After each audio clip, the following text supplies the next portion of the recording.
ನಾಮಕ್ಕೆ ಸ್ತೋತ್ರ ಉಂಟಾಗಲಿ. ದೇವರು ಒಳ್ಳೆಯವನು, ಯಾವಾಗಲೂ ಒಳ್ಳೆಯ ಕಾರ್ಯಗಳನ್ನು ಮಾಡುವ ದೇವರು. ಸಮಯದಲ್ಲಿ ಸತ್ಯ ವೇದದಿಂದ ವಾಕ್ಯ ಧ್ಯಾನಕ್ಕಾಗಿ ಕೆಲವು ಮಾತುಗಳನ್ನು ನಾವು ಓದಿಕೊಳ್ಳಲಾಗಿದೆ. ಮೊದಲನೇ ಕೊರಿಂಥರಿಗೆ ಬರೆದ ಪತ್ರಿಕೆ, ಮೊದಲನೆಯ ಕೊರಿಂಥರಿಗೆ ಬರೆದ ಪತ್ರಿಕೆಯಲ್ಲಿ 3ನೇ ಅಧ್ಯಾಯ 9ನೇ ವಚನವನ್ನು ಒಂದು ಮಾತನ್ನು ಓದಿಕೊಳ್ಳೋಣ. ಎಲ್ಲ ಭಾಷೆಯಲ್ಲಿ ಓದಿಕೊಳ್ಳೋಣ. ನಾವು ದೇವರ ಜೊತೆ ಕೆಲಸದವರು, ನೀವು ದೇವರ ಹೊಲವು, ದೇವರ ಕಟ್ಟಡವೂ ಆಗಿದ್ದೀರಿ. మేము దేవుని జత పనివారమై ఉన్నాము. మీరు దేవుని వ్యవసాయమును, దేవుని గృహమునై ఉన్నారు.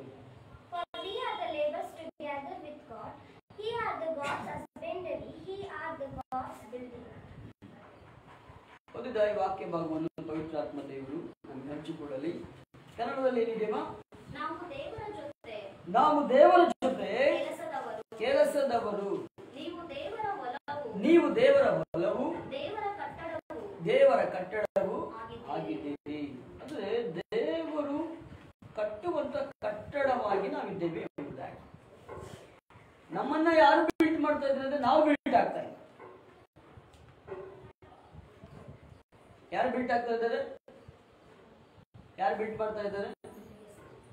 ಯಾರಮ್ಮ? ದೇವರು ನಮ್ಮನ್ನ ಬಿಲ್ಟ್ ಮಾಡ್ತಾ ಇದ್ದಾರೆ. ಆದಾಮನು ಅವಳನ್ನ ಸೃಷ್ಟಿ ಮಾಡಿದ ದೇವನು ಅವಳನ್ನು ಯಾವ ರೀತಿಯಾಗಿ ನಿರ್ಮಾಣ ಮಾಡಿದನೋ ಅದೇ ರೀತಿಯಾಗಿ ಈ ಲೋಕದಲ್ಲಿ ಪಾಪದಲ್ಲಿ ಸತ್ತು ಹೋಗಿದ್ದಂತ ನಮ್ಮನ್ನ ಈ ದೇವರು ನಮ್ಮನ್ನ ಬಿಲ್ಟ್ ಮಾಡ್ತಾರೆ. ಆದಾಮು ಅವಳ ಮುಖಾಂತರ ನಾವು ಯಾವ ಶರೀರವನ್ನು ಹೊತ್ತುಕೊಂಡಿದ್ದೇವೆ ಅಂತ ಹೇಳಿದ್ರೆ, ಯಾವ ಶರೀರವನ್ನು? ಪಾಪ ಶರೀರವನ್ನು ಹೊತ್ತುಕೊಂಡಿದ್ದೇವೆ. ಆದರೆ ಕ್ರಿಸ್ತನ ಮುಖಾಂತರ ಯಾವ ಶರೀರಕ್ಕೆ ನಾವು ಕಟ್ಟಲ್ಪಡ್ತಾ ಇದ್ದೀವಿ ಅಂತ ಹೇಳಿದ್ರೆ, ನಿತ್ಯ ಜೀವ ಎಂಬ ಮಹಿಮೆಗೆ, ಪುನರುತ್ಥಾನ ಎಂಬ ಮಹಿಮೆಗೆ, ಪುನರುತ್ಥಾನ ಶಕ್ತಿಯನ್ನ ಪಡೆದುಕೊಳ್ಳುವಂತ ಮಹಿಮೆಗೆ, ದೇವರು ಏನಾಗಿದ್ದನೋ ಅದೇ ರೀತಿಯಾಗಿ ನಾವು ಇರುವ ಹಾಗೆ ಏನಾಗ್ತಾ ಇದ್ದೀವಿ ಅಂತ ಹೇಳಿದ್ರೆ, ನಾವು ದೇವರಿಂದ ಕಟ್ಟಲ್ಪಡುವವರಾಗಿದ್ದೇವೆ. ದೇವರಿಂದ ಕಟ್ಟಲ್ಪಡುವವರಾಗಿದ್ದೇವೆ. Hallelujah, hallelujah. ನಾವು ಅಂದುಕೊಳ್ತೇವೆ ನನ್ನ ಬಲ, ನನ್ನ ಶಕ್ತಿ, ನನ್ನ ಜ್ಞಾನ. ಒಬ್ಬ ಇಂಜಿನಿಯರ್ ಒಂದು ಬಿಲ್ಡಿಂಗ್ ಕಟ್ಟಿ ಹೇಳ್ತಾನೆ, ನೋಡು ನಾನು ಯಾವ ತರ ಕಟ್ಟಿದ್ದೀನಿ ಅಂತ ಅಲ್ವಾ? ಒಬ್ಬ ಇಂಜಿನಿಯರ್ ಏನ್ ಹೇಳ್ತಾನೆ? ನೋಡು ನಾನು ಯಾವ ತರ ಕಟ್ಟಿದ್ದೀನಿ ಅಂತ. ಕಟ್ಟಿಸಿದವ್ರು ಏನ್ ಹೇಳ್ತಾನೆ? ನಾನು ನೋಡಿ ಹೆಂಗ್ ಕಟ್ಟಿಸಿದ್ದೀನಿ. ಕಟ್ಟಿದವನು ಏನ್ ಹೇಳ್ತಾನೆ? ನೋಡು ನಾನು ಯಾವ ತರ ಕಟ್ಟಿದ್ದೀನಿ ಅಂತ. ಕಟ್ಟಿಸಿದವನು ನೋಡು ನಾನು ಯಾವ ತರ ಕಟ್ಟಿಸಿದ್ದೀನಿ ಅಲ್ವಾ? ಅಂದ್ರೆ ಅವರವರು ಕಾರ್ಯಗಳು ಅವರಿಗೆ ಪ್ರೀತಿಕರವಾಗಿರುತ್ತೆ ಅಲ್ವಾ?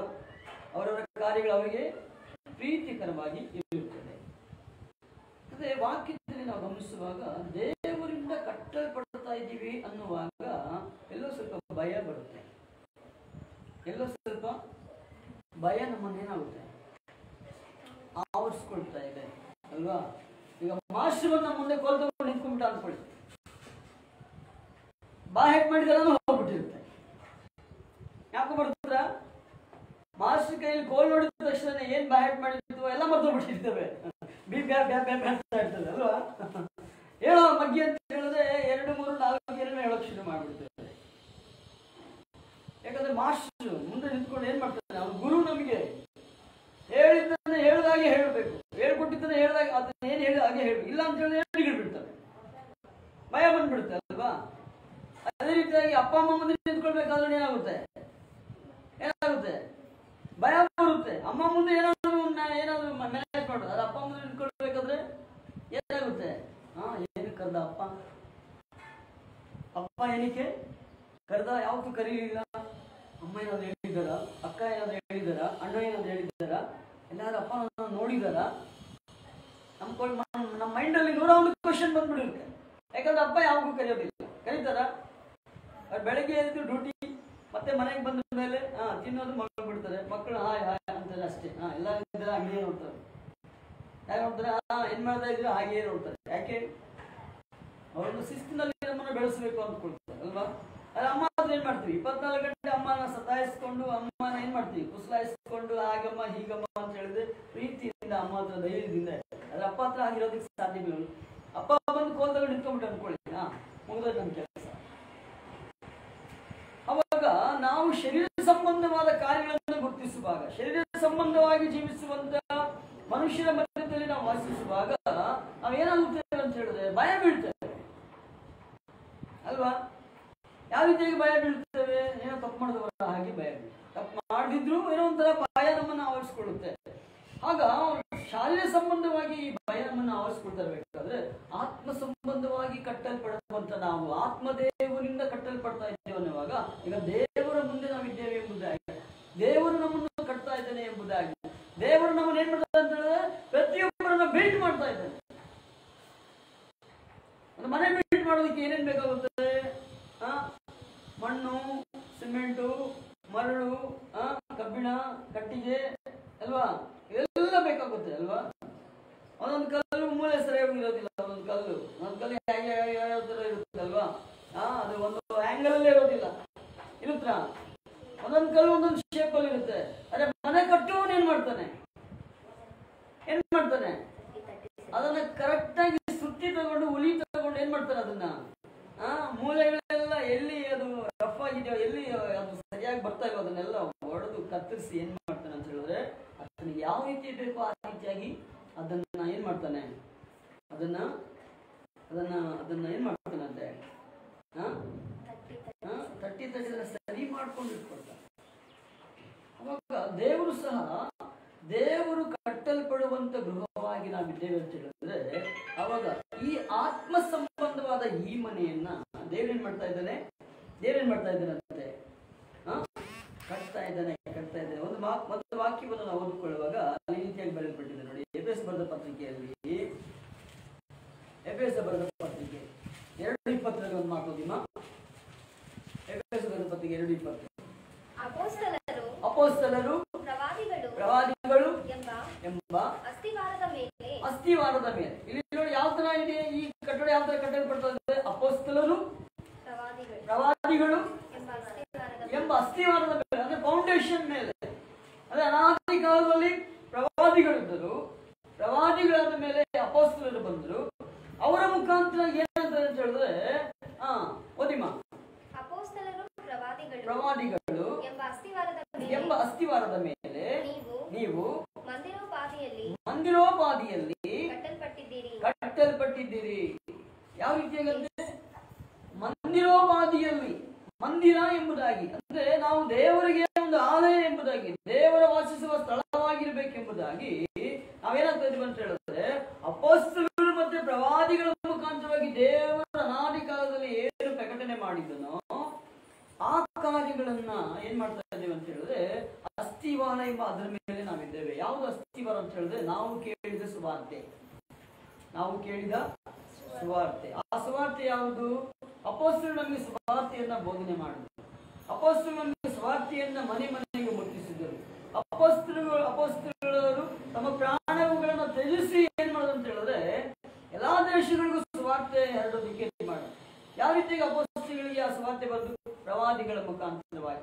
ಪ್ರವಾದಿಗಳು ದೇವರ ಕಾರ್ಯಗಳನ್ನ, ಅನಾದಿ ಸಂಕಲ್ಪದಿಂದ ದೇವರ ದೇವರ ಕಾರ್ಯಗಳೇನು ಆ ಕಾರ್ಯಗಳನ್ನ ತಿಳಿಪಡಿಸುತ್ತಾ ಬಂದು, ಅದರಿಂದ ಆ ಒಂದು ಫೌಂಡೇಶನ್ ಮೇಲೆ ನಾವು ಇದ್ದೇವೆ. ಫೌಂಡೇಶನ್ ಯಾವುದು? ಯೇಸು ಕ್ರಿಸ್ತನ ನಾಮದಲ್ಲಿ ನಾವು ಕೇಳಿದ ಸುವಾರ್ತೆ ಎಂಬ ಫೌಂಡೇಶನ್. ಅಂದ್ರೆ ಇಲ್ಲಿ ನಾನು 118ನೇ ಕೀರ್ತನೆಯಲ್ಲಿ ಒಂದು ಮಾತನ್ನ ಗಮನಿಸೋಣ. 118ನೇ ಕೀರ್ತನೆ 22ನೇ ವರ್ಷ ಓದಿಮ. ಅಲ್ಲಿ ಒಂದು ಈ ಫೌಂಡೇಶನ್ ಕಟ್ಟಲ್ಪಡಬೇಕಾದ್ರೆ ಒಂದು ಮೂಲೆಗಳು ಬೇಕಲ್ವಾ? ಮನೆ ಕಟ್ಟುವವರು ಬೇಡವೆಂದ ಬಿಟ್ಟ ಕಲ್ಲೇ ಮುಖ್ಯವಾದ ಮೂಲೆಗಲ್ಲಾಯಿತು ಎಂಬುದಾಗಿ. ಅಂದ್ರೆ ಮನೆ ಕಟ್ಟಬೇಕಾದ್ರೆ ಒಂದು ಮೂಲೆಗಲ್ಲು ಬೇಕು. ಮನೆ ಕಟ್ಟಬೇಕಾದ್ರೆ ಮೂಲೆಗಲ್ಲು ಬೇಕು. ಮೂಲೆಗಲ್ಲು ಇಲ್ಲದೆ ಯಾರು ಮನೆ ಕಟ್ಟೋದಿಲ್ಲ. ಕಟ್ತಾರ? ಆ ಮೂಲೆಗಲ್ಲು ಮೇಲೇನೆ ನಾವು 10 ಅಂತಸ್ತು ಕಟ್ಟಿದ್ರು ಸಹ ಅದ್ರ ಭಾರವನ್ನ ತಡ್ಕೊಳ್ಳೋ ಶಕ್ತಿ ಇರೋದು ಒಂದು ಮೂಲೆಗಲ್ಲಿಗೆ ಮಾತ್ರ. ಮೂಲೆಗಲ್ಲಿದ್ರೆ ಮನೆ ಕಟ್ಬಿಟ್ರೆ ಇರುತ್ತೆ ಅದು ಯಾಕೆ ಬಂದ್ಬಿಡುತ್ತೆ? ಯಾಕಂದ್ರೆ ಅಲ್ಲಿಂದ ಜಾಯಿಂಟ್ ಸ್ಟಾರ್ಟ್ ಆಗುತ್ತೆ. ಮೂಲೆಗಲ್ಲು ಎಲ್ಲಿರ್ತೀವಿ ನೋಡಿ, ಅಲ್ಲಿಂದ ನಾಟು ಪಾಟ್ ಅಂತ ಹೇಳ್ತಾರಲ್ವಾ, ಆ ಕಡೆ ಈ ಕಡೆ ಅಂತ ಹೇಳಿದ್ರೆ ಏನ್ ಮಾಡ್ತಾರೆ ಅಂತ ಹೇಳಿದ್ರೆ ಅಲ್ಲಿಂದ ಸ್ಟಾರ್ಟ್ ಆಗುತ್ತೆ. ಆ ಮೂಲೆಗಲ್ಲೇ ಇಲ್ಲ ಅಂತ ಹೇಳಿದ್ರೆ ಆ ಫೌಂಡೇಶನ್ ಗಟ್ಟಿಯಾಗಿರುವುದಿಲ್ಲ.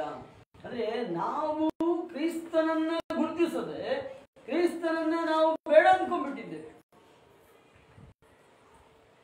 ಆದ್ರೆ ಆ ಮೂಲೆಗಳಾಗಿರುವಂತ ಕ್ರಿಸ್ತನು 2:20 ಪೂರ್ತಿ ಓದಿಮ, ಮುಂದಕ್ಕೆ ಓದಿ. ಹಾಗೆ ಅಪೊಸ್ತಲರು ಪ್ರವಾದಿಗಳು ಎಂಬ ಅಸ್ತಿವಾರದ ಮೇಲೆ ನೀವು ಮಂದಿರೋಪಾದಿಯಲ್ಲಿ ಕಟ್ಟಲ್ಪಟ್ಟಿದ್ದೀರಿ. ಯೇಸು ಕ್ರಿಸ್ತನೇ ಮುಖ್ಯವಾದ ಮೂಲೆಗಲ್ಲು. ಅಸ್ತಿವಾರಕ್ಕೆ ಮೂಲೆಗಲ್ಲು ಯಾರಂತೆ? ಯೇಸು ಕ್ರಿಸ್ತನೇ ಅಂತ ಹೇಳಿದ್ರೆ ಆ ಯೇಸು ಕ್ರಿಸ್ತ ಎಂಬ ಮೂಲೆಗಲ್ಲು ಏನಾಗಿದೆ ಅಂತ ಹೇಳಿದ್ರೆ ನಮಗೆ ನಮ್ಮ ಎಲ್ಲ ಪಾಪ ಅಪರಾಧಗಳಿಗೆ ನಿವಾರಣೆ ಮಾಡಿ ಮೂಲೆಗಲ್ಲ ಆಗಿದ್ದಾನೆ. ಆ ಮೂಲೆಗಲ್ಲು ಯಾರು? ಪರಿಶುದ್ಧನು. ಆ ಮೂಲೆಗಲ್ಲು ಯಾರು? ಆ ಮೂಲೆಗಲ್ಲು ಪಾಪರಹಿತನು. ಆ ಮೂಲೆಗಲ್ಲು ಯಾರು ಅಂತ ಹೇಳಿದ್ರೆ ಪಾಪವನ್ನು ಮಾಡದೆ ಪಾಪವನ್ನು ಖಂಡಿಸುವವನು, ಎಲ್ಲರನ್ನು ಪ್ರೀತಿಸುವವನು, ಎಲ್ಲರ ಕ್ಷೇಮವನ್ನು ಬಯಸುವವನು, ಎಲ್ಲರಿಗೂ ನಾನು ಇದ್ದೇನೆ ಎಂಬುದಾಗಿ ಧೈರ್ಯವನ್ನು ಕೊಟ್ಟು ವಾಗ್ದಾನಗಳನ್ನು ಮಾಡಿದ್ದಾರೆ, ಎಲ್ಲರಿಗೂ ಭಯಪಡಬೇಡ ಎಂಬುದಾಗಿ ಹೇಳಿದಾತನು, ಎಲ್ಲರಿಗೋಸ್ಕರ ಪ್ರಾಣವನ್ನು ಶಿಲುಬೆಯಲ್ಲಿ ಕೊಟ್ಟಾತನು, ಎಲ್ಲವನ್ನ ಸಹಿಸಿಕೊಂಡು ಆತನು ಎಲ್ಲ ಕಾರ್ಯಗಳಲ್ಲಿ ತಾಳ್ಮೆಯಿಂದ ಇರುವಂತ ದೇವನು. ಆ ಮೂಲೆಗಲ್ಲ ಆಗಿದ್ದಾನೆ. ಈಗ ಆ ಮೂಲೆಗಲ್ಲಿನ ಮೇಲೆ ನಾವು ಕಟ್ಟಲ್ಪಡ್ತಾ ಇದ್ದೇವೆ. ಈಗ ನಮ್ಮಲ್ಲಿಯೂ ಸಹ ಕೆಲವು ಕಾರ್ಯಗಳು ಬರಬೇಕಲ್ವಾ? ಈಗ ಮೂಲೆಗಲ್ಲು ಯಾವ ತರ ಬಿಲ್ಟ್ ಆಗಿ ಬಲವಾಗಿದೆಯೋ ಇವಾಗ ಕ್ರಿಸ್ತನು ಎಂಬ ಮೂಲೆಗಲ್ಲ ಮೇಲೆ ನಾವು ಕಟ್ಟಲ್ಪಟ್ಟಿದ್ದೇವೆ. ಈಗ ಅದು ಯಾರು ಕಟ್ತಾ ಇದ್ದಾರೆ? ದೇವರು ಕಟ್ತಾ ಇದ್ದಾರೆ. ಯಾವ ರೀತಿಯಾಗಿ ಕಟ್ತಾ ಇದ್ದಾರೆ? ಜಗದುತ್ಪತ್ತಿ ಆಗುವುದಕ್ಕಿಂತ ಮುಂಚೆ ಕ್ರಿಸ್ತನಲ್ಲಿ ನಮ್ಮನ್ನು ಆರಿಸಿಕೊಂಡದ್ರಿಂದ ದೇವರು ಏನ್ ಮಾಡ್ತಾ ಇದ್ದಾನೆ? ನಮಗೋಸ್ಕರ ಆತನನ್ನು ಬಲಿದಾನವಾಗಿ ಯಜ್ಞದ ಬಲಿಯಾಗಿ ಆತನನ್ನ ಶಿಲುಬೆಗೆ ಸಮರ್ಪಣೆ ಮಾಡಿ ಆತನ ರಕ್ತದಿಂದ ನಮ್ಮನ್ನು ವಿಮೋಚಿಸಿ ಏನ್ ಮಾಡ ಆತನ ಮೇಲೆ ನಾವು ಬಿಲ್ಟ್ ಆಗ್ತಾ ಇದ್ದೇವೆ. ಯಾರು ಕಟ್ತಾ ಇದ್ದಾರೆ? ದೇವರೇ ನಮ್ಮನ್ನ ಕಟ್ತಾ ಇದ್ದಾರೆ. ದೇವರೇ ನಮ್ಮನ್ನ ಕಟ್ತಾ ಇದ್ದಾರೆ. ಅದಕ್ಕೆ ಸ್ವಾಮಿ ಹೇಳ್ತಾರೆ, ನಾನು ನಿಜವಾದ ದ್ರಾಕ್ಷಿ ಬಳ್ಳಿ, ನೀವು ಕೊಂಬೆಗಳು.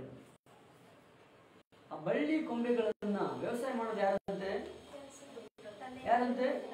ತಂದೆಯಾದ ದೇವರು. ಆಗ ದೇವರು ಏನ್ ಮಾಡ್ತಾ ಇದ್ದಾರೆ ಅಂತ ಹೇಳಿದ್ರೆ ನಮ್ಮನ್ನ ತನಗೋಸ್ಕರ ಏನ್ ಮಾಡ್ತಾ ಇದ್ದಾನೆ? ನಮ್ಮನ್ನ ಕಟ್ತಾ ಇದ್ದಾನೆ.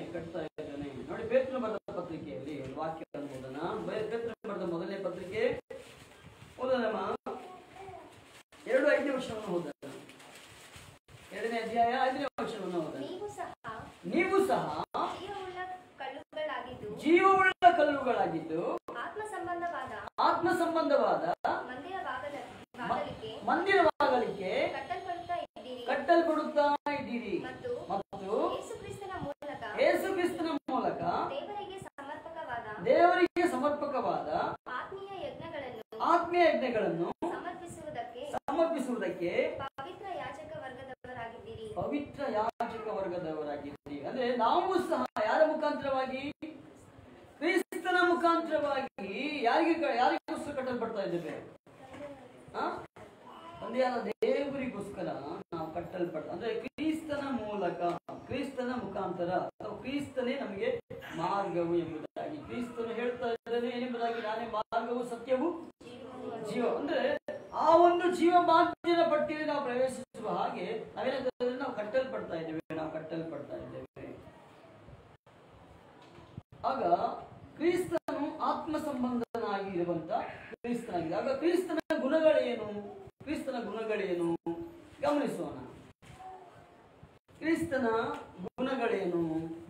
ಗಲಾತ್ಯರಿಗೆ ಬರೆದ ಪತ್ರಿಕೆ 5ನೇ ಅಧ್ಯಾಯ, ಗಲಾತ್ಯರಿಗೆ ಬರೆದ ಪತ್ರಿಕೆ 5ನೇ ಅಧ್ಯಾಯದಲ್ಲಿ ಕೆಲವು ಕಾರ್ಯಗಳನ್ನ ನಾವು ಗಮನಿಸೋಣ. 22ರಿಂದ ಓದಿಮ. ಆದರೆ ದೇವರಾತ್ಮನಿಂದ ಉಂಟಾಗುವ ಫಲವೇನೆಂದರೆ ಪ್ರೀತಿ, ಸಂತೋಷ, ಸಮಾಧಾನ,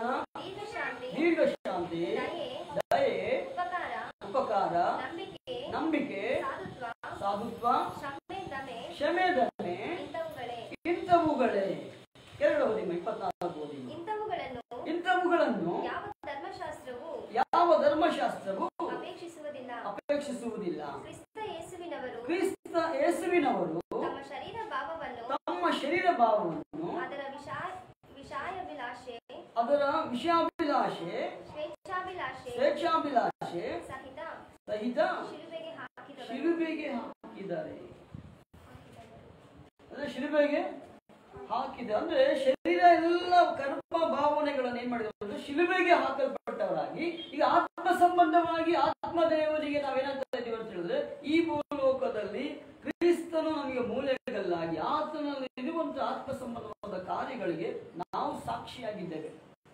ನೀವು ಕುತ್ಕೊಂಡಿರೋರು ನೀವು ಅಂದ್ಕೊಳ್ಬಹುದು ನಾನು ಬರೀ ಕ್ರೈಸ್ತನು ಅಲ್ಲ, ನೀವು ಒಂದು ಸಾಕ್ಷಿಗಳು. ನೀವೆಲ್ಲ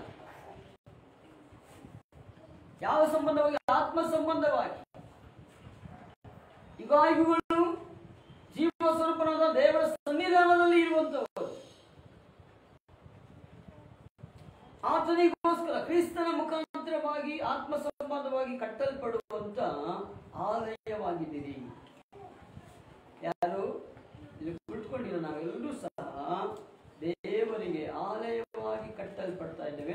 ಆ ಆಲಯವನ್ನ ಕಟ್ಟುವಂತವ್ರು ಯಾರು ಅಂತ ಹೇಳಿದ್ರೆ ದೇವರೇ. ಯಾಕೆಂತ ಹೇಳಿದ್ರೆ ಆತನಿಗೆ ಯಾವ ರೀತಿಯಾಗಿ ಬೇಕೋ ಆ ಆಲಯವನ್ನ ಏನ್ ಮಾಡ್ತಾನೆ, ಅದನ್ನು ಕಟ್ಟು. ನಾವು ಸಹ ನಾವು ಒಂದು ಮನೆಯನ್ನು ಕಟ್ಟುವಾಗ ನಮ್ಗೆ ಯಾವ ತರ ಬೇಕು ಆ ತರ, ಎಲ್ಲಿ ಡೈನಿಂಗ್ ಹಾಲ್ ಇರಬೇಕು, ಎಲ್ಲಿ ಏನೇನು ಇರಬೇಕು ಅಲ್ವಾ, ಕಿಚನ್ ಎಲ್ಲಿ, ಬೆಡ್ರೂಮ್ ಎಲ್ಲಿ, ಮಕ್ಕಳ ರೂಮ್ ಎಲ್ಲಿ, ಗೆಸ್ಟ್ ರೂಮ್ ಎಲ್ಲಿ ಅಲ್ವಾ, ಡೂಪ್ಲೆಕ್ಸ್ ಕಟ್ತೀವೋ ಅಥವಾ ನಾರ್ಮಲ್ ಮನೆ ಕಟ್ಕೊಳ್ತೀವಿ, ಎಲ್ಲ ಒಂದು ಪ್ಲಾನ್ ಮಾಡ್ಕೊಳ್ತೀವಿ. ನಾವು ಒಂದು ಪ್ಲಾನ್ ಮಾಡಿ ನಮಗೆ ಅನುಕೂಲಕರವಾಗ ಹಾಗೆ ನಾವು ಕಟ್ಕೊಳ್ತೀವ ಅಥವಾ ಇಷ್ಟ ಬಂದೇ ಕಟ್ಕೊಂಡು ಹೆಂಗೋ ಇದ್ಬಿಡ್ತೀವ ಎತ್ತೀವ. ನೋಡಿ ದೇವರು ನಮ್ಮನ್ನು ಯಾವ ರೀತಿಯಾಗಿ ಬಿಟ್ ಮಾಡಿದ ಅಂತ ಹೇಳಿದ್ರೆ, ನೋಡಿ ತಲೆ ಎಲ್ಲಿದೆ, ತಲೆ ಇಲ್ಲಿದೆ, ದೇಹ ಇಲ್ಲಿಂದ ತಲೆಯಿಂದ ಕೆಳಗಡೆ ದೇಹ ಅಲ್ವಾ, ಕರೆಕ್ಟ್ ಆಗಿ ಎರಡು ಭುಜಗಳು ಬ್ಯಾಲೆನ್ಸ್ ಮಾಡ್ತವೆ, ಎರಡು ಭುಜಗಳು ಎರಡು ಕೈಗಳಿಗೆ ಬ್ಯಾಲೆನ್ಸ್. ಹಾಗೆಯೇ ನಮ್ಮ ಸೊಂಟಕ್ಕೆ ಹೊತ್ತುಕೊಂಡು ಕಾಲುಗಳು ಸಹ, ಕಾಲುಗಳ ಬಲ, ಆ ಬಲವು ನೋಡಿ ಎಲ್ಲಿ ದೇವರಂದ್ರೆ ಒಂದು ಒಂದು ಒಂದು ಸಿಸ್ಟಮೆಟಿಕ್ ಆಗಿ ದೇವರು ನಮ್ಮನ್ನು ಬಿಲ್ಟ್ ಮಾಡಿ. ನೋಡಿದವರು ಇವನು ಕುರಿಪಿ ಅಂತ ಹೇಳ್ತಾರ, ಇವನು ಯಾವ ಪ್ರಾಣಿ ಅಂತ ಹೇಳ್ತಾರ, ಯಾವ ರಾಜ್ಯದಿಂದ ಯಾವ ದೇಶದಿಂದ ಬಂದವರು ಅಂತ ಹೇಳ್ತಾರ. ಪ್ರಪಂಚದಲ್ಲೇ ಒಂದು ಮನುಷ್ಯ ಸುಂದರವಾಗಿ ಕಾಣ್ತಾನೆ, ಕಪ್ಪಗಿರ್ಲಿ ಬೆಳ್ಳಗಿರ್ಲಿ ಮನುಷ್ಯ ಏನೇ ಆಗ್ತಾನೆ ಸುಂದರವಾಗಿ ಕಾಣ್ತಾನೆ. ಅವಯವಗಳು ಸಹ ನೋಡಿ, ಕಣ್ಣುಗಳಾಗಿರ್ಬೋದು, ಮೂಗಾಗಿರ್ಬೋದು ಅಥವಾ ಬಂದು ಕಿವಿಗಳಾಗಿರ್ಬೋದು, ಬಾಯಲ್ಲಿರುವಂತಹ ಹಲ್ಲು ಸಮೇತ ಪ್ರತಿಯೊಂದು ಸಹ ದೇವರು ನಮ್ಮನ್ನು ಯಾವ ರೀತಿ ಬಿಲ್ಟ್ ಮಾಡಿದ್ದಾನೆ ಅಂತ ಹೇಳಿದ್ರೆ, ಅಷ್ಟು ಆತನ ಏನಾಗಿದ್ದನೋ ಅದೇ ರೀತಿಯಾಗಿ ನಮ್ಮನ್ನು ಬಿಲ್ಟ್ ಮಾಡಿದ್ದಾನೆ. ಅಂದ ಮೇಲೆ ಈ ಆಲಯವು ಕೆಟ್ಟು ಹೋಗಿರುವಾಗ ಅದನ್ನ ಸರಿ ಮಾಡಿ ಮತ್ತೆ ಆತನಿಗೋಸ್ಕರ ಯೇಸು ಕ್ರಿಸ್ತನ ಮುಖಾಂತರವಾಗಿ ದೇವರಿಗೆ ಆಲಯವಾಗಿ ನಮ್ಮನ್ನ ದೇವರು ಬಿಲ್ಟ್ ಮಾಡಿಕೊಳ್ತಾ ಇದ್ದಾನೆ. ಅದರಿಂದ ನಾವು ಗಮನಿಸುವಾಗ ಒಂದು ಮನೆ ಕಟ್ಟುವಾಗ ಒಂದು ಮನೆಯಲ್ಲಿ ಪ್ರಾಮುಖ್ಯತೆ ಯಾವುದು? ಮನೆಯಲ್ಲಿ ಪ್ರಾಮುಖ್ಯವಾದದ್ದು ಯಾರ್ಯಾರು? ಮೊದಲು ಅಪ್ಪ ಅಮ್ಮ, ಆಮೇಲೆ ದೊಡ್ಡವರು, ಆಮೇಲೆ ಅವ್ರ ಕೆಳಗಡೆ ಇರೋರು ಅಲ್ವಾ, ಸ್ಟೆಪ್ ಬೈ ಸ್ಟೆಪ್. ಅಂದ್ರೆ ಜಾಯಿಂಟ್ ಫ್ಯಾಮಿಲಿ ಆದ್ರೆ ಏನಾಗ್ತದೆ, ದೊಡ್ಡಪ್ಪ, ಚಿಕ್ಕಪ್ಪ, ಚಿಕ್ಕಮ್ಮ, ದೊಡ್ಡಮ್ಮ, ಅತ್ತೆ ಎಲ್ಲರೂ ಇರ್ತಾರಲ್ವಾ. ಜಾಯಿಂಟ್ ಫ್ಯಾಮಿಲಿಯಲ್ಲಿ ಎಲ್ಲರೂ ಇರ್ತಾರೆ ಅಲ್ವಾ. ಒಂದು ಮನೆ ಬಿಲ್ಟ್ ಮಾಡುವಾಗ ಮೊದಲು ಮನೆಯಲ್ಲಿ ನಾವು ಏನೇನು ಕ್ಷೇಮವನ್ನು ಬಯಸುತ್ತೇವೆ, ಮನೆಯಲ್ಲಿ ಏನಿರ್ಬೇಕಂತ ಬಯಸುತ್ತೇವೆ? ಮನೆಯಲ್ಲಿ ರೇಷನ್ ಇರಬೇಕು ಹೌದ್ರಾ. ಆಮೇಲೆ ಮನೆಯಲ್ಲಿ ಏನಿರ್ಬೇಕು? ನೀರು ಇರಬೇಕು. ಆಮೇಲೆ ಮನೆಯಲ್ಲಿ ಏನಿರ್ಬೇಕು? ಏನೇನು ನಮ್ಗೆ ಬೇಕೋ ಎಲ್ಲ ವಸ್ತುಗಳು ಇರ್ಬೇಕು ಮನೆಯಲ್ಲಿ, ಹೌದ್ರಾ. ಒಂದು ಮನೆ ಅಂದ ಮೇಲೆ ಮನೆಯಲ್ಲಿ ಏನಿರ್ಬೇಕು? ಎಲ್ಲ ವಸ್ತುಗಳು, ಅಡಿಗೆ ಪಾತ್ರೆಗಳಿಂದ ಮೊದಲುಗೊಂಡು ಕಸ ಗುಡಿಸೋ ಪೊರಕೆವರೆಗೂ, ಆ ಕಸನ ಎತ್ತಕೋ ಏನದು ಡಸ್ಟ್ ಫ್ಯಾನ್ ವರೆಗೂ ಎಲ್ಲರೂ ಏನ್ ಮಾಡ್ತೀವಿ ನಾವು ಮನೆಯಲ್ಲಿ ಅಚ್ಚುಕಟ್ಟಾಗಿ ಇಟ್ಕೊಳ್ತೇವೆ, ಹೌದ್ರಾ. ಎಲ್ಲರೂ ಅಚ್ಚುಕಟ್ಟಾಗಿ ಇಟ್ಕೊಳ್ತೇವೆ.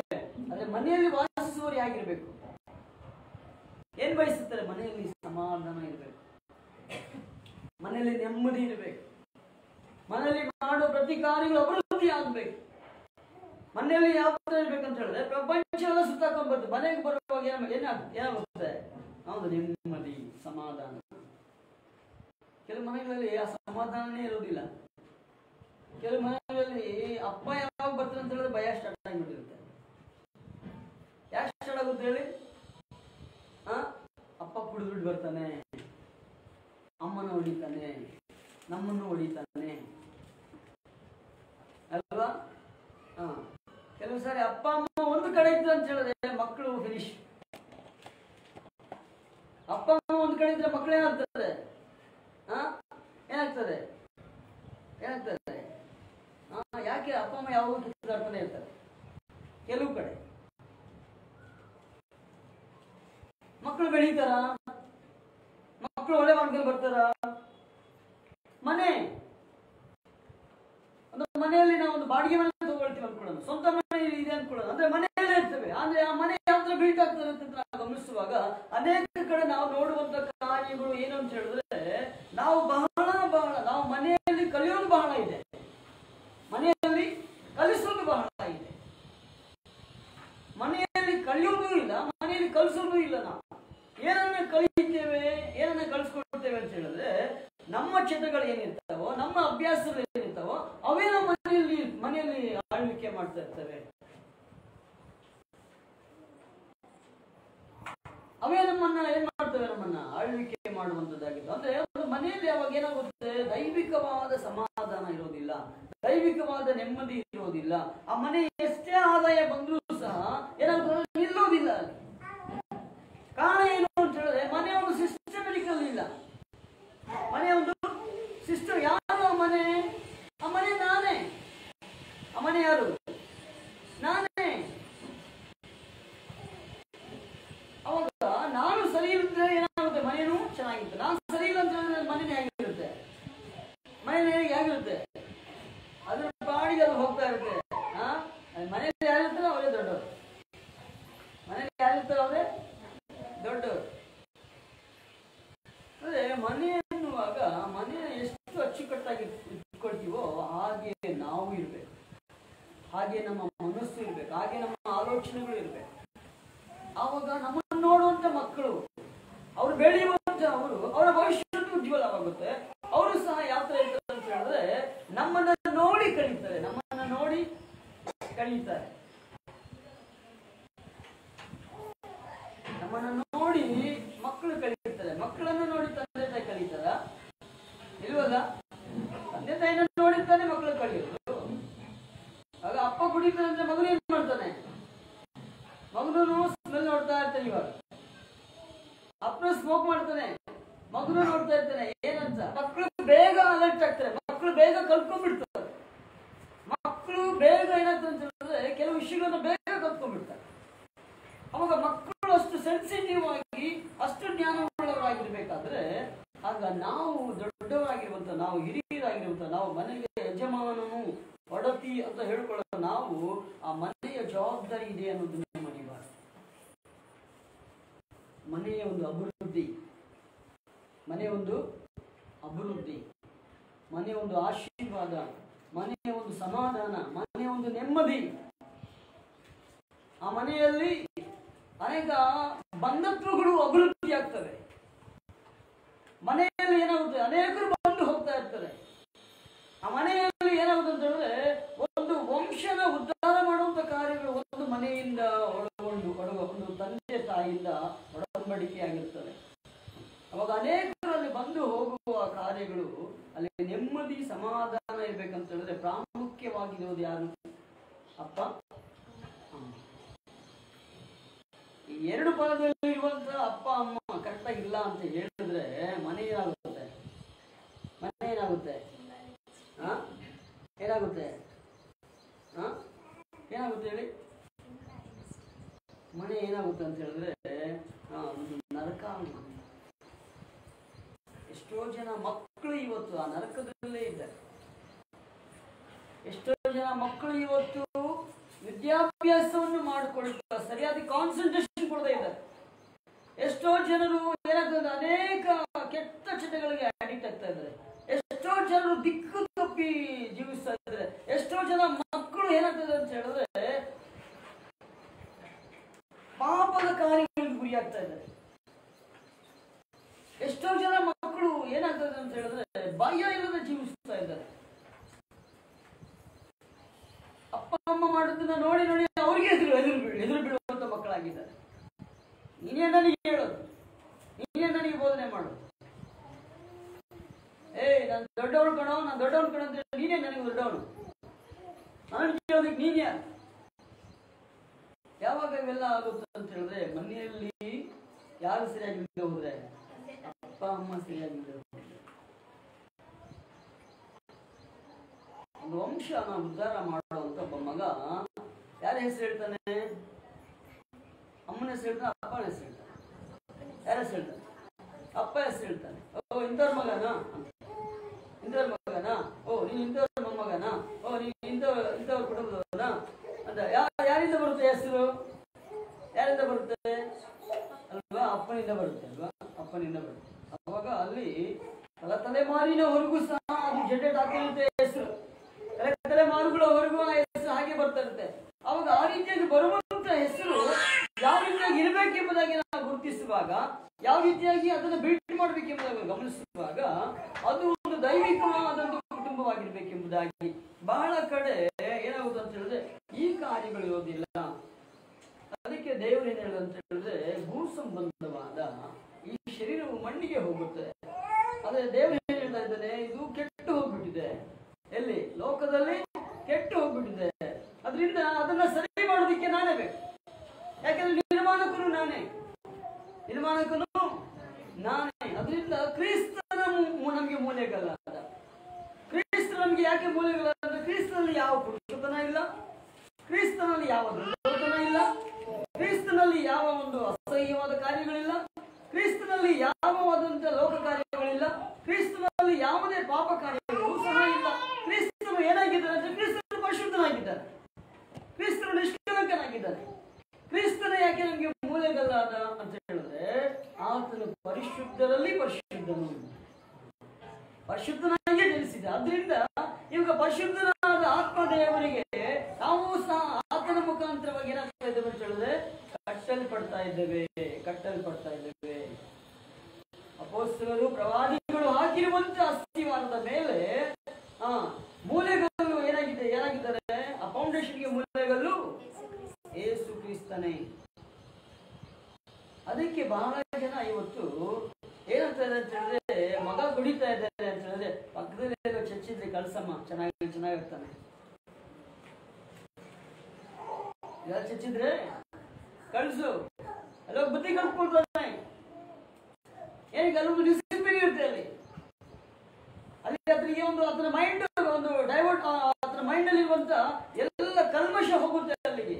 ಕಳಿಸ್ಕೊಡು, ಚರ್ಚಿಗೆ ಕಳ್ಸ್ಕೊಡು, ನನ್ನ ಜೊತೆ ಕಳ್ಸ್ಕೊಡು. ಎಷ್ಟೋ ಜನ ಇವತ್ತು ಸಭೆಗಳು ಯಾಕೆ ಬರ್ತಾರೆ? ಏನೋ ಹೊತ್ಕೊಂಡು ಹೋಗೋದಕ್ಕೆ ಬರೋದಿಲ್ಲ. ಏನಿಗೆ ಬರ್ತಾರೆ? ಒಂದು ಡಿಸಿಪ್ಲಿನ್ ಬೇಕು. ಡಿಸಿಪ್ಲಿನ್ಗೋಸ್ಕರ ಸಭೆಗೆ ಬರೋದು.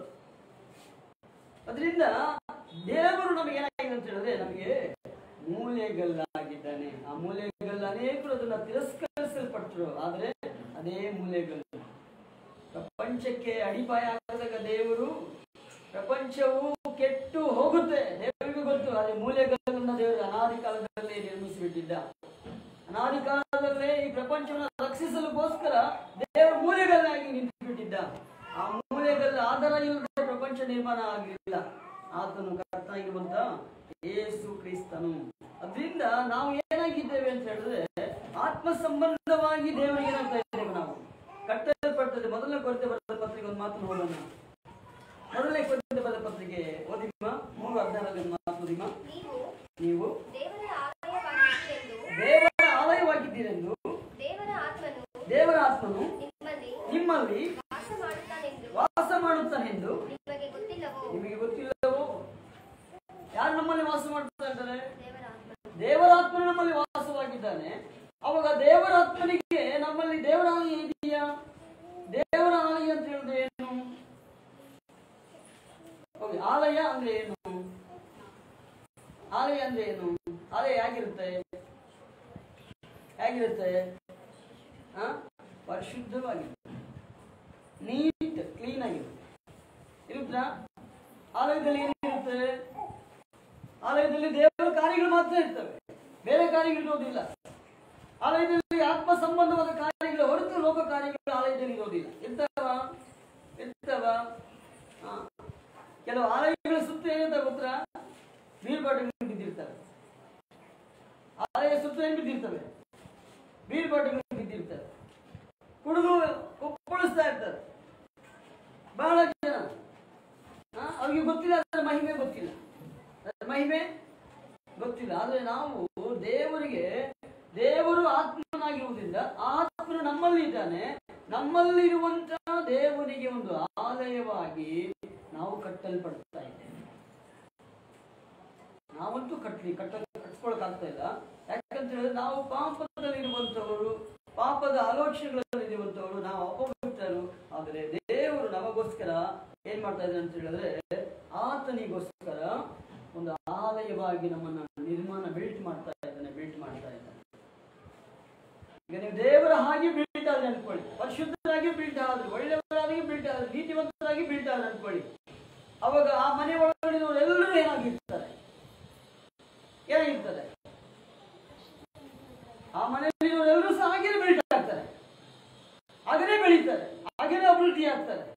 ಹಾಗೇನೆ ದೇವರ ಕಾರ್ಯಗಳಿಗೆ ಸಾಕ್ಷಿಯಾಗಿದ್ದು ಏನ್ ಮಾಡ್ತಾರೆ ಅಂತ ಹೇಳಿದ್ರೆ, ಭಯ ಬೀಳೋದಿಲ್ಲ, ಹೆದರೋದಿಲ್ಲ, ಹಂಚೋದಿಲ್ಲ. ಯಾಕೆ? ಅವರು ಆ ರೀತಿಯಾಗಿ ಬಿಲ್ಟ್ ಆಗ್ತಾ ಇರ್ತಾರೆ. ಆ ರೀತಿಯಾಗಿ ದೇವರ ಕಾರ್ಯಗಳನ್ನು ಅನುದಿನವೂ ಅವರು ರುಚಿಸಿ ನೋಡ್ತಾ ಇರ್ತಾರೆ. ಅದರಿಂದ ವಾಕ್ಯದಲ್ಲಿ ಹೇಳ್ಬೇಡ, ಓದಿ ಮನ್ಸರಿ. ನೀವು ದೇವರ ಆಲಯವಾಗಿದ್ದೀರೆಂದು ದೇವರ ಆತ್ಮನು ನಿಮ್ಮಲ್ಲಿ ವಾಸ ಮಾಡುತ್ತಾನೆಂದು ನಿಮಗೆ ಗೊತ್ತಿಲ್ಲವೋ? ಅಲ್ವಾ? ದೇವರ ಆತ್ಮ ನಮ್ಮಲ್ಲಿ ಏನಾಗಿದ್ದಾನೆ ಅಂದ್ರೆ ವಾಸವಾಗಿದ್ದಾನೆ. ಅದರಿಂದ ನಾವು ಏನಂತೆ, ನಾವು ದೇವರ ಆಲಯ. ಅದೇ ಮೊದಲನೇ ಕೋರ್ತಿನ ಬರೆದ ಪತ್ರಿಕೆಯಲ್ಲಿ ಒಂದೊಂದು ಮಾತು ಓದಿಮ, 3:19 ಅನ್ಕೊಳ್ತೀನಿ, 6:19 ಮಾತು ಓದಿಮ. 6:19 ವರ್ಷದಲ್ಲಿ ದೇವರಿಂದ ದೊರಕಿ ನಿಮ್ಮೊಳಗೆ ನೆಲೆಗೊಂಡಿರುವ ಪವಿತ್ರಾತ್ಮನಿಗೆ ನಿಮ್ಮ ದೇಹವು ಗರ್ಭಗುಡಿಯಾಗಿದೆ ಎಂಬುದು ನಿಮಗೆ ತಿಳಿಯದು. ನೀವು ನಿಮ್ಮ ಸ್ವಂತ ಸೊತ್ತು ಅಲ್ಲ. ಯಾರು?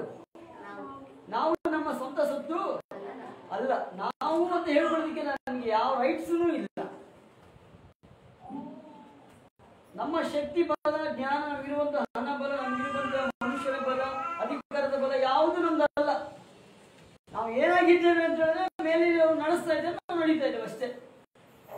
ಅದು ಲೋಕಕ್ಕೆ ನಮ್ಮನ್ನ ಕಳಿಸ್ಕೊಟ್ಟಿದ್ದೇನೆ, ಈ ಲೋಕದಲ್ಲಿ ಇದ್ದೇವೆ ಅಷ್ಟೇ. ಇವತ್ತು ಬಾ ಅಂದ್ರೆ ಹೋಗ್ಬಿಡ್ಬೇಕಷ್ಟೇ. ಇವತ್ತು ಬಾ ಅಂದ್ರೆ ಹೋಗ್ಬಿಡು. ನಿಂತ್ಕೊಳ್ಳೋದಕ್ಕೆ ನಮ್ಗೆ ರೈಟ್ಸೇ ಇಲ್ಲ. ನಮ್ಮ ಹತ್ರ ದುಡ್ಡು ಇರ್ಬೋದು, ಕೋಟಿಗಳು ಕಟ್ತಾ ಇರ್ಬೋದು, ಆದ್ರೂ ಸಹ ನಮ್ಮ ಪ್ರಾಣವನ್ನು ಉಳಿಸ್ಕೊಳ್ಳೋದಿಕ್ಕೆ ಸಾಧ್ಯನೇ ಇಲ್ಲ. ಯಾಕಂತ ಹೇಳಿದ್ರೆ ಮೇಲಿನವನು ಏನು ಆಡಿಸ್ತಾನೋ ಅದರಂತೆಯೇ ಎಲ್ಲರೂ. ಅದರಿಂದ ಅಲ್ಪ ಆಯುಷ್ ಹೊತ್ತುಕೊಂಡಿರುವಂತ ನಾವು, ನೀರಿನ ಮೇಲೆ ಗುಳ್ಳೆ ಆಗಿರುವಂತ ನಾವು ಸಹ ಆ ಗುಳ್ಳೆಗೂ ನಮಗೆ ರೈಟ್ಸ್ ಇಲ್ಲ. ಆ ಗುಳ್ಳೆ ಅಂತ ನಾವು ನಮ್ಮ ಸೊತ್ತು ಅಲ್ಲವೇ ಇಲ್ಲ. ನಾವು ಯಾರಂತೆ ನಾವು ಕ್ರಯಕ್ಕೆ ಕೊಡಲ್ಪಟ್ಟವರು. ಯೇಸು ಕ್ರಿಸ್ತನ ರಕ್ತದಿಂದ ಕ್ರಯಕ್ಕೆ ಕೊಡಲ್ಪಟ್ಟವರು. ಅದರಿಂದ ನಾವು ನಮ್ಮ ಸೊತ್ತು. ಹಾಗಾದ್ರೆ ನಾವು ನಮ್ಮ ಸೊತ್ತಲ್ಲ ಅಂದ ಮೇಲೆ ನಮ್ಮ ಮೇಲೆ ಯಾರೋ ಅಧಿಕಾರ ಮಾಡ್ತಾ ಇದ್ದಾರೆ. ನಮ್ಮ ಮೇಲೆ ಒಬ್ಬ ನ್ಯಾಯಾಧಿಪತಿ ಇದ್ದಾನೆ, ನಮ್ಮ ಮೇಲೆ ಒಬ್ಬ ಯಜಮಾನ ಇದ್ದಾನೆ. ಆ ಯಜಮಾನ ನಮ್ಮನ್ನು ಪ್ರತಿ ಕಾರ್ಯಗಳನ್ನು ನೋಡುವಂತವರಾಗಿದ್ದಾರೆ. ಹಾಗಾದ್ರೆ ಹೇಗಿರ್ಬೇಕು ನಮ್ಮ ಎಲ್ಲ ಪ್ರವರ್ತನ ವಿಷಯದಲ್ಲಿ? ಮೊದಲನೇ ತಿಮೋಥಿ ಬರೆದ ಪತ್ರಿಕೆಯಲ್ಲಿ ಒಂದು ಮಾತು, ಮೊದಲನೇ ತಿಮೋಥಿ ಬರೆದ ಪತ್ರಿಕೆ 3:15 ಮಾತು ನೋಡಿ. 3:15. ಆದರೆ ಒಂದು ವೇಳೆ ನಾನು ತಡ ಮಾಡಿದರೂ ದೇವರ ಮನೆಯಲ್ಲಿ ಅಂದರೆ ಜೀವ ಸ್ವರೂಪನಾದ ದೇವರ ಸಭೆಯಲ್ಲಿ ನಡೆದುಕೊಳ್ಳಬೇಕಾದ ರೀತಿಯು ನಿನಗೆ ಗೊತ್ತಾಗಬೇಕೆಂದು ಈ ಸಂಗತಿಗಳನ್ನು ಬರೆದಿದ್ದೇನೆ. ಆ ಸಭೆಯು ಸತ್ಯಕ್ಕೆ ಸ್ತಂಭವೂ ಆಧಾರವೂ ಆಗಿದೆ. ಸಭೆ ಏನಾಗಿದೆ ಅಂತ? ಯಾವುದ ಸಭೆ? ನಾನೇ. ಏನಾಗಿದೆ ಅಂತೆ? ಸತ್ಯಕ್ಕೆ ಸ್ತಂಭವೂ ಆಧಾರವು. ಪಕ್ಕದಲ್ಲಿ ನೋಡಿ ಹೇಳಿ ಏನಂತ? ಸತ್ಯಕ್ಕೆ ಸ್ತಂಭವೂ ಆಧಾರವು ನೀನು ಅಂತ ಹೇಳಿ. ಯಾರು?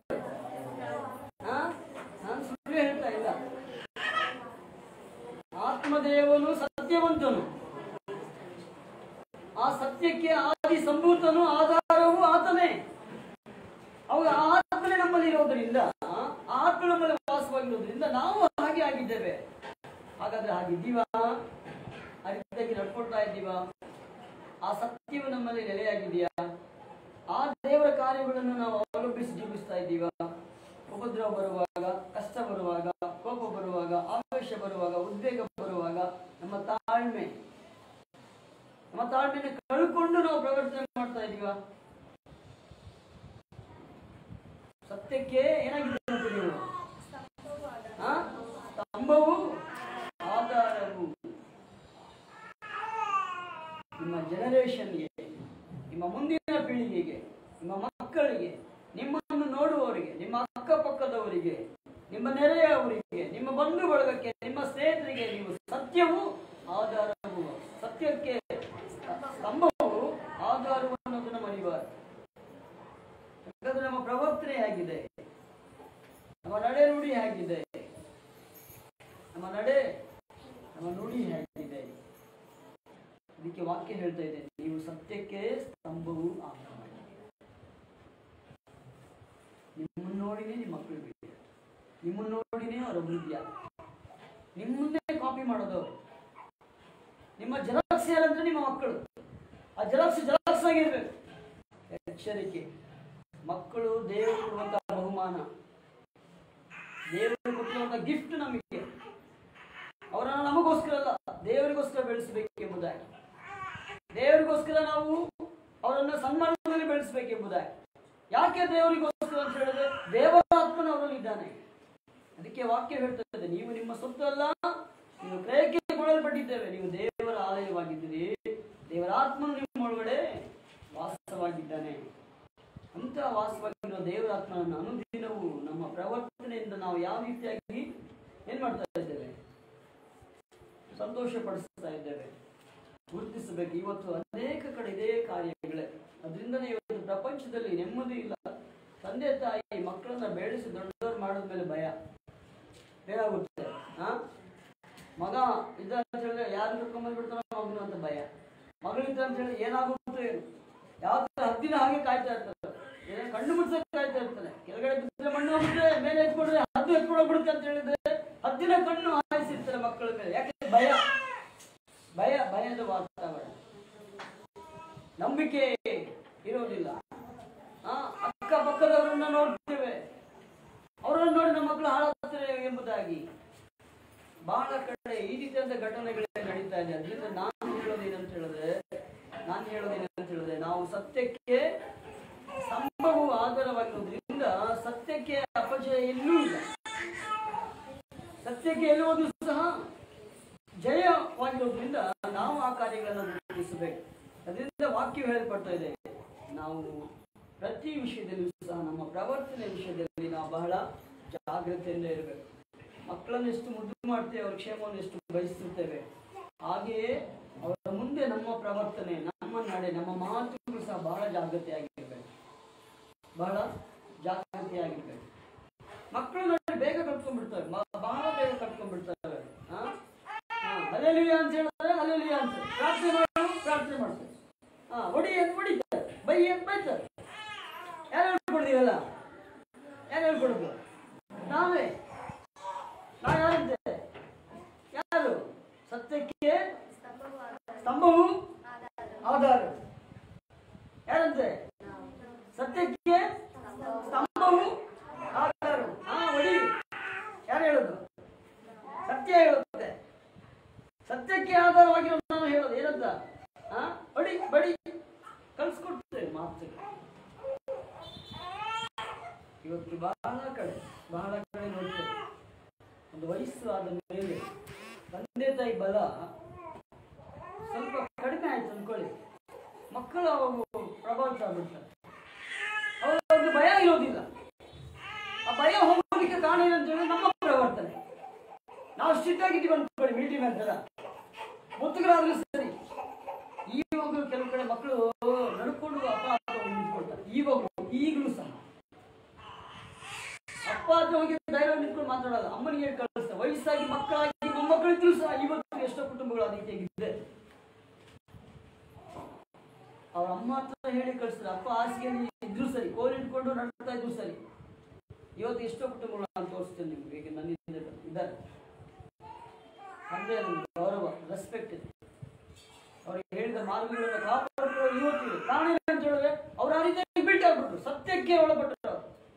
ಆತ್ಮನಿಗೆ ವಿರೋಧವಾಗಿ ಯಾವ ಕಾರ್ಯಗಳು ಮಾಡಲ್ಲ. ಅದಕ್ಕೆ ಅವರು ಸ್ತಂಭವಾಗಿ ಆಧಾರವಾಗಿ ನಿಂತ್ಕೊಂಡ್ಬಿಟ್ರು. ಮಕ್ಕಳು ಸಹ ಹಾಗೆ ಬರ್ತಾರೆ. ಅಪ್ಪ ಲಾಂಗ್ ಮಚ್ಚಿದ್ರೆ ಮಗನ್ ಲಾಂಗ್ ಮಚ್ಚಿದ್ದಾನೆ ಅಲ್ವಾ? ಅದರಿಂದ ನಾನು ಹೇಳೋದಿಲ್ಲ ಅಂತ ಹೇಳಿದ್ರೆ, ನಮ್ಮ ಎಲ್ಲ ಪ್ರವರ್ತನೆ ವಿಷಯದಲ್ಲಿ ನಾವು ಏನಾಗಿರ್ಬೇಕಂತ ಹೇಳಿದ್ರೆ ಬಹಳ ಬಹಳ ಜಾಗೃತಿಯಾಗಿರ್ಬೇಕು. ಅದರಿಂದ ನೋಡಿ, ಹೆಬ್ರಿ ಬರೆದ ಪತ್ರಿಕೆಯಲ್ಲಿ 3 ಆದ ವಚನ ಒಂದು ಮಾತು ಓದಿಮ, ಬಾಕಿ ಭಾಗವನ್ನು ಮುಗಿಸಿಕೊಳ್ಳೋಣ. ಹೆಬ್ರಿ 3. ದೇವರ ಮನೆಯ ಮೇಲೆ ಅಧಿಕಾರಿಯಾಗಿದ್ದಾನೆ. ನಾವು ನಮ್ಮ ಧೈರ್ಯವನ್ನು, ನಮ್ಮ ನಿರೀಕ್ಷೆಯಿಂದಾಗುವ ಉತ್ಸಾಹವನ್ನು ಕಡೆ ತನಕ ದೃಢವಾಗಿ ಹಿಡಿದುಕೊಂಡವರಾದರೆ ನಾವೇ ದೇವರ ಮನೆಯವರು. ಎಲ್ಲಿವರೆಗೂ ಇಟ್ಕೋಬೇಕಂತೆ? ಕಡೆಯ ತನಕ ಇಟ್ಕೋಬೇಕ. ಏನ? ದೇವರ ಪ್ರೀತಿನು, ದೇವರ ದಯೆಯನ್ನು, ಕ್ರಿಸ್ತನಲ್ಲಿ ನಾವು ಪಡ್ಕೊಂಡಿರುವಂತಹ ಕಾರ್ಯಗಳನ್ನ ಕಡೆಯವರೆಗೂ ಇಟ್ಕೊಳ್ಬೇಕಲ್ಲ. ಅದಕ್ಕೆ ನಾವು ಕರೆಯಲ್ಪಟ್ಟಿರೋದು. ಎಫೆಸ ಬರೆದ ಪತ್ರಿಕೆ ಓದಿಮ ಒಂದು ಮಾತು. ಎಫೆಸ ಬರೆದ ಪತ್ರಿಕೆ 2:10 ಓದಿಮ. ಎಫೆಸ ಬರೆದ ಪತ್ರಿಕೆ 2:10. ನಾವು ಆತನ ನಿರ್ಮಾಣ, ಸತ್ಕಾರ್ಯಗಳನ್ನು ಮಾಡುವುದಕ್ಕಾಗಿಯೇ ಕ್ರಿಸ್ತ ಯೇಸುವಿನಲ್ಲಿ ಸೃಷ್ಟಿಸಲ್ಪಟ್ಟೆವು. ನಾವು ಸತ್ಕಾರ್ಯಗಳನ್ನು ನಡೆಸುವವರಾಗಿ ಬದುಕಬೇಕೆಂದು ದೇವರು ನಮ್ಮನ್ನು ಮೊದಲೇ ದೇವರು ನಮ್ಮನ್ನು ನೇಮಿಸಿದ. ಕ್ರಿಸ್ತನ ಮುಖಾಂತರವಾಗಿ, ಕ್ರಿಸ್ತ ನಮಗೆ ಮೂಲೆಗಳು, ಅದರ ಮೇಲೆ ದೇವರು ನಮ್ಮನ್ನು ಕಟ್ತಾ ಇದ್ದಾನೆ. ಕ್ರಿಸ್ತನ ಮೂಲೆಗಳನ್ನಾಗಿರಿಸಿ ಅದರ ಮೇಲೆ ನಮ್ಮನ್ನು ನಾವು ಕಟ್ಟಲ್ಪಡ್ತಾ ಇದ್ದೇವೆ. ಅದಕ್ಕೆ ನಾವು ಧೈರ್ಯವಾಗಿ ಹೇಳ್ತೇವೆ, ನಾವು ನಿತ್ಯ ಜೀವಕ್ಕೆ ವಾರಸುದಾರರು, ನಾವು ಪರಿಶುದ್ಧ ಜನಾಂಗದವರು, ಯೇಸು ಕ್ರಿಸ್ತರ ರಕ್ತದಿಂದ ತೊಳೆಯಲ್ಪಟ್ಟು ಶುದ್ಧೀಕರಿಸಲ್ಪಟ್ಟವರು. ಅದರಿಂದ ದೇವರ ನೀತಿ ಕಾರ್ಯಗಳು ನಮ್ಮಲ್ಲಿ ಇದೆ. ದೇವರ ರಾಜ್ಯವನ್ನು ನಾವೇ ಸ್ವತಂತ್ರಿಸಿಕೊಳ್ಳುವುದು, ನಾವು ದೇವರಿಗೆ ಮಕ್ಕಳು ಎಂಬುದಾಗಿ ನಾವು ಧೈರ್ಯವಾಗಿ ಹಾಗೆ ಹೇಳ್ತೀವಿ ಅಂತ ಹೇಳಿದ್ರೆ, ಆ ಮೂಲೆಗಳ ಮೇಲೆ ನಾವು ಕಟ್ಟಲ್ಪಡ್ತಾ ಇದ್ದೇವೆ. ಕಟ್ತಾ ಇರೋದು ಯಾರು? ತಂದೆಯಾದ ದೇವರು ಮೊದಲೇ ನಿರ್ಣಯಿಸಲ್ಪಟ್ಟ ಕಾರ್ಯಗಳು. ಅದರಿಂದ ಆ ಕಾರ್ಯಗಳನ್ನು ಮಾಡೋದಕ್ಕೋಸ್ಕರ ಕ್ರಿಸ್ತನಲ್ಲಿ ನಾವು ನಮ್ಮನ್ನು ಆರಿಸಿಕೊಂಡಿದ್ದೇವೆ. ಮೊದಲು ಓದಿದಂತ ವಾಕ್ಯವನ್ನ ಮೊದಲು ಏನು, ಯಾವ ವಾಕ್ಯ ಜ್ಞಾಪಕ ಇದೆಯಾ? First Corinthians 3:9 ಓದಿಮ. ನಾವು ದೇವರ ಜೊತೆ ಕೆಲಸದವರು, ನೀವು ದೇವರ ಹೊಲವು, ದೇವರ ಕಟ್ಟಡವು ಆಗಿದ್ದೀರಿ. ದೇವರಿಂದ ಕಟ್ಟಲ್ಪಡುವಂತ ಕಟ್ಟಡ ವೇಟ್ ಮಾಡ್ತಾ ಇದ್ದೇವೆ. ಇನ್ನೂ ಕಂಪ್ಲೀಟ್ ಆಗಿಲ್ಲ. ನಾವು ರಕ್ಷಣೆ ಹೊಂದಿದ್ದೇವೆ, ದೀಕ್ಷಾಸ್ತ್ರ ತಗೊಂಡಿದ್ದೇವೆ. ಅವಾಗ ಸ್ಟಾರ್ಟ್. ಯಾವಾಗ ದೀಕ್ಷಾಸ್ತ್ರ ತಗೊಳ್ತೀವಿ ನೋಡಿ, ಅವಾಗ ಸ್ಟಾರ್ಟ್ ಆಗೋದು, ಕನ್ಸ್ಟ್ರಕ್ಷನ್ ಸ್ಟಾರ್ಟ್ ಆಗೋದು. ಅಲ್ಲಿವರೆಗೂ ಕನ್ಸ್ಟ್ರಕ್ಷನ್ ಸ್ಟಾರ್ಟ್ ಆಗೋದಿಲ್ಲ. ಅಲ್ಲಿವರೆಗೂ ನಾವು ಹೊರಗೆ ಇರ್ತೀವಿ, ಎಂಗೇಜ್ ಆಗಿರ್ತೀವಿ ಅಷ್ಟೇ. ಯಾವಾಗ ನಾವು ದೀಕ್ಷಾಸ್ತ್ರ ತಗೊಳ್ತೀವೋ ಆಗ ಮೂಲೆಗಲ್ಲಾಗಿರುವಂಥ ಕ್ರಿಸ್ತನು ಏನಾಗ್ತದೆ ಅಂತ ಹೇಳಿದ್ರೆ, ಆ ಫೌಂಡೇಶನ್ ಆವಾಗ ಸ್ಟಾರ್ಟ್ ಆಗುತ್ತೆ. ಆವಾಗ ಆ ಬೆಳಕಿನಲ್ಲಿ ನಾವು ಹಾಗೆ ನಡೀತೇವೆ, ಹಾಗೆ ಬರ್ತೇವೆ. ಆಗ ದೇವರ ರಾಜ್ಯಕ್ಕೋಸ್ಕರ ದೇವರು ನಮ್ಮನ್ನು ಈ ಲೋಕದಲ್ಲಿ ನಮ್ಮನ್ನು ಸಂಪೂರ್ಣವಾಗಿ ಶುದ್ಧೀಕರಿಸಿ ಆ ರಾಜ್ಯಕ್ಕೆ ತಕ್ಕ ಹಾಗೆ ನಮ್ಮನ್ನು ಬಿಲ್ಡ್ ಮಾಡ್ತಾ ಇದ್ದಾರೆ. ಅದರಿಂದ ಆ ರೀತಿಯಾಗಿ ನಾವು ನಡೀತಾ ಇದ್ದೇವೆ. ಅದರಿಂದ ದೇವರ ರಾಜ್ಯಕ್ಕೆ ಸಂಬಂಧಪಟ್ಟು ನಡೆಯುವಂಥ ನಾವು ಈ ಲೋಕದಲ್ಲಿ ಕಷ್ಟಗಳು ಬರುವಾಗ, ಉಪದ್ರವಗಳು ಬರುವಾಗ ದೇವರು ಎಷ್ಟು ವಾಗ್ದಾನಗಳನ್ನು ಕೊಟ್ಟಿದ್ದಾನೆ. ಇನ್ನು ಮುಂದೆ ಒಬ್ಬರನ್ನು ನಿಲ್ಲಲಾರನು. ಹೌದಾ? ನಿನ್ನನ್ನು ನಾನು ತಲೆಯಾಗಿಟ್ಟಿದ್ದೇನೆ, ಬಾಲವಾಗಿ ಇಟ್ಟಿಲ್ಲ. ಆಧಾರದ ವಾಕ್ಯಗಳು. ಧೈರ್ಯದಿಂದಿರು, ಅಂಜಬೇಡ, ದಿಗ್ಭ್ರಮೆಗೊಳ್ಳದಿರು, ನಾನು ನಿನ್ನ ದೇವರು ಎಂಬುದಾಗಿ. ಯಾಕೆಂದ್ರೆ ಅದು ನಮ್ಮನ್ನು ಮೀಟ್ ಮಾಡ್ತಾ ಇದ್ದಾನೆ. ನಿನ್ನನ್ನು ಕಾಯುವವರು ತೂಗುಡಿಸುವುದಿಲ್ಲ, ಎದುರಿಸುವುದೂ ಇಲ್ಲ. ನಾನು ನಿನ್ನನ್ನು ಕೈ ಬಿಡುವುದಿಲ್ಲ, ನಿನ್ನನ್ನು ತೊರೆಯುವುದೂ ಇಲ್ಲ ಎಂಬುದಾಗಿ. ನಾನು ನನ್ನ ದೂತರಿಗೆ ಅಪ್ಪಣೆ ಕೊಡುತ್ತೇನೆ, ನೀನು ಹೋಗುವುದಿಲ್ಲ ನಿನ್ನನ್ನು ಕಾಯುವುದಕ್ಕೆ ಎಂಬುದಾಗಿ. ನಾಮದಲ್ಲಿ ನೀನೇನು ಬೇಡಿಕೊಂಡರೂ ಕೊಡುತ್ತೇನೆ. ನೀನು ನನಗೆ ಕೂಗಿ ಕೊಡುವಾಗ ನನಗೆ ಮೊರೆ ಇಡು, ನಾನು ನಿನಗೆ ಸದುತ್ತರವನ್ನು ಕೊಟ್ಟು ತಿಳಿಯದ ಗೂಢ ಅರ್ಥಗಳನ್ನು ನಾನು ನಿನಗೆ ತಿಳಿಯಪಡಿಸುತ್ತೇನೆ ಎಂಬುದಾಗಿ. ಇವೆಲ್ಲ ಆಧಾರ ವಾಗ್ದಾನಗಳ ಆಧಾರ ನಮ್ಗೆ ಏನು ಕೊಟ್ಟಿದ್ದಾರೆ ಅಂತ ಹೇಳಿದ್ರೆ, ನಾವು ಬಿಲ್ಟ್ ಆಗ್ತಾ ಇದ್ದೇವೆ. ಆಗ ಬಿಲ್ಟ್ ಆಗ್ತಾ ಇದ್ರೇನೆ ಅವೆಲ್ಲ ನಮಗೆ ಬರೋದು. ಆ ವಾಗ್ದಾನಗಳ ಆಶೀರ್ವಾದ ನಮಗೆ ಬರೋದು. ಇಲ್ಲ ಅಂತ ಹೇಳಿದ್ರೆ ಆ ವಾಗ್ದಾನಗಳ ಆಶೀರ್ವಾದ ನಮಗೆ ಬರೋದೇ ಇಲ್ಲ. ಬಿಲ್ಟ್ ಆಗ್ತಾ ಇರ್ತದೆ. ಯಾವಾಗ ಬಿಲ್ಟ್ ಆಗ್ತೀವೋ ಅವಾಗ ಆಶೀರ್ವಾದ ನಮ್ಮನ್ನು ಹುಡ್ಕೊಂಡ್ ಬರುತ್ತೆ. ಯಾವಾಗ ನಾವು ಬಿಲ್ಟ್ ಆಗೋದಿಲ್ವೋ ಅವ ಹಾಗೆ ಹೊಲ್ಟ್ ಆಗಿರುತ್ತೆ. ಅದಕ್ಕೆ ಸ್ವಾಮಿ ಹೇಳಿದ್ರು, ಮೊದಲು ನೀವು ನನ್ನ ರಾಜ್ಯವನ್ನ ಹುಡುಕಿರಿ, ಆಗ ನಿಮ್ಗೆ ಏನು ಬೇಕಾಗಿದೆಯೋ ಅವೆಲ್ಲವೂ ನಿಮಗೆ ದೊರೆಯುತ್ತದೆ ಅಂತ. ನಾವು ಅದನ್ನ ಬಿಟ್ಬಿಡ್ತೇವೆ, ಹುಡುಕ್ತಾನೆ ಇರ್ತೀವಿ. ಹಾಗಾಗಬಾರದ್ರಿಂದ ನಾವು ದೇವರ ರಾಜ್ಯಕ್ಕೋಸ್ಕರ ದೇವರಿಂದ ಕಟ್ಟಲ್ಪಡುವ ಕಟ್ಟಡ. ನೀವೇನಾಗಿದ್ರಂತೆ? ಸತ್ಯಕ್ಕೆ ಆಧಾರವು ಸ್ತಂಭವು ಆಧಾರವಾಗಿದ್ದೀವಿ. ಸತ್ಯಕ್ಕೆ ಸ್ತಂಭವು ಆಧಾರವಾಗಿದೆ. ಆ ರೀತಿಯಾಗಿ ಕಟ್ಟಲ್ಪಡ್ತಾರೆ. ಸೊ ಆ ರೀತಿಯಾಗಿ ನಮ್ಮಲ್ಲಿ ಇನ್ನೂ ಇರ್ತವಲ್ವ ಕೋಪ, ಉದ್ವೇಗ, ಆವೇಶ, ಅವ್ರ ಮೇಲೆ ಇವ್ರ ಮೇಲೆ, ಅದು ಇದು ಆಳು ಮೂಳು ಕಸ ಕಡ್ಡಿ ಏನು ಇರುತ್ತಲ್ವ ಅದು ಯಾವುದು ಇರಬಾರ್ದು. ಅದು ಯಾವುದು ಇರಬಾರ್ದು. ಬಂಗಾರ ಎಷ್ಟು ಸುಟ್ಟರೂ ಕರಗುತ್ತೆ ಹೊರತು ಏನಾಗೋದಿಲ್ಲ. ಇನ್ನೂ ಫಳ ನೋಡುತ್ತೆ, ಅದರಲ್ಲಿ ಎಲ್ಲ ಕಲ್ಮಶ ಹೋಗ್ಬಿಡುತ್ತೆ. ಅದೇ ಕಟ್ಟಿಗೆ ಮಣ್ಣು ಅದು ಸುಣ್ಣ ಸುಟ್ಟರೆ ಏನಾಗುತ್ತೆ? ಬೂದಿ ಆಗ್ಬಿಡುತ್ತೆ. ಅದ್ರ ಶೇಪ್ಗಳು ಚೇಂಜ್ ಆಗಿಬಿಡುತ್ತೆ. ಹಾಗಿರ್ಬಾರ್ದು. ಬಂಗಾರದ ಹಾಗೆ ಅದಕ್ಕೆ ಸತ್ಯಕ್ಕೆ ಯಾವಾಗಲೂ ಜಯ. ಅದಕ್ಕೆ ಸತ್ಯಮೇವ ಜಯತೆ. ಸರ್ಕಾರದ ಬೋರ್ಡ್ಗಳೆಲ್ಲ ಹಾಕಿರ್ತಾರೆ. ಏನಾಕಿರ್ತಾರೆ? ಸತ್ಯಮೇವ ಜಯತೆ. ಆಮೇಲೆ ಅಲ್ಲಿ ಬೋರ್ಡ್ ಹಾಕಿರ್ತಾರೆ ಏನೆಂಬುದಾಗಿ, ಸರ್ಕಾರದ ಕೆಲಸ ದೇವರ ಕೆಲಸ. ಆ ದೇವರುಗಳು ನಾವೇ, ಆದ್ರೆ ಅವರು ಆ ಕೆಲಸಗಳು ಮಾಡಲ್ಲ. ಅದು ಬೇಡ ನಮಗೀಗ ಅಲ್ವಾ?